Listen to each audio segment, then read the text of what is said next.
Ito si Gold at kailangan niya maulihan ang 5 tao para magka 10,000 pesos. Totoo, Gold? Opo. Okay. Kaso hanggang 3 lang daw ang kaya niya. 3! Kawawa to, nasa dulo. Wala bang last words? I love you, mama. Ayun na si Gold. 3 tao! Oy! Mukhang kaya naman ng 5 kaya susubukan niya na para sa 10,000 pesos. Guys, kinakabahan ako, 10,000 pesos. Baka mamatay na kami dito.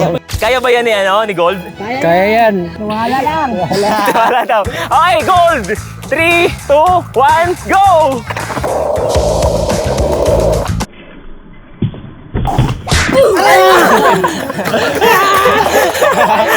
Sumabit, gago. Masakit, kuya. Ito last na talaga. Pag wala pa, sorry, uwi na tayo. 3, 2, 1, go! Anytime! Gawin mo na, Gold. Yeah, we could be superstars. Ay! 10,000 pesos! Good job, Gold, at pwede mo nandun sa ospital ang kaibigan mo. Go! Mama,